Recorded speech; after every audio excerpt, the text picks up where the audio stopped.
શ્યામભાઈ પોપટભાઈ ત્રાપસિયા, હું 2018થી ગાંધીનગર સુભાષ પાલેકર પદ્ધતિમાં ગયો તો ત્યાંથી મને પ્રેરણા મળી કે ખરેખર આ પ્રાકૃતિક ખેતી કરવા જેવી છે અને ત્યાંથી બધી માહિતી અને સાહિત્ય મળ્યું અને મેં તરત જ અપનાવી. તે જ વર્ષેથી મેં સંકલ્પ લીધો કે હવે મારી જમીનમાં ઝેર ક્યારેય નહીં નાખવું કે પેસ્ટિસાઇડ દવા ક્યારેય પણ નહીં છાંટું, આવો મેં સંકલ્પ કર્યો છે.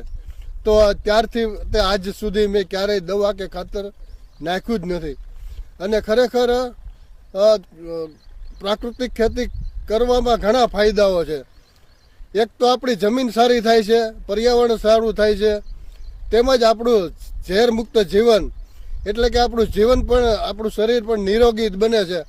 આજના સમયની અંદર જોઈએ છે તો કેટલા રોગો ભરડો મારી ગયા છે. કારણ રાસાયણિક દવા અને રાસાયણિક ખાતરના કારણે આ બધું થાય છે. તો આ જોઈને એનાલિસિસ કરતા માલુમ પડ્યું કે આ ખરેખર આ વસ્તુ ન નાખવી જોઈએ, પ્રાકૃતિક ખેતી જ કરવી જોઈએ.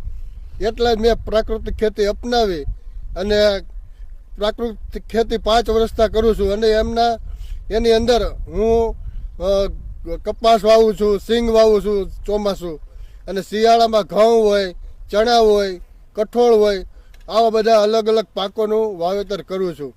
અને એનું મૂલ્યવર્ધન કરી અને આ ગયા વર્ષથી ચાલુ કર્યું વેચવાનું, પેકિંગ કરીને ગ્રેડિંગ કરીને પેકિંગ કરીને વેચવાનું ચાલુ કર્યું. તો મને ભાવ પણ સારા મળે છે.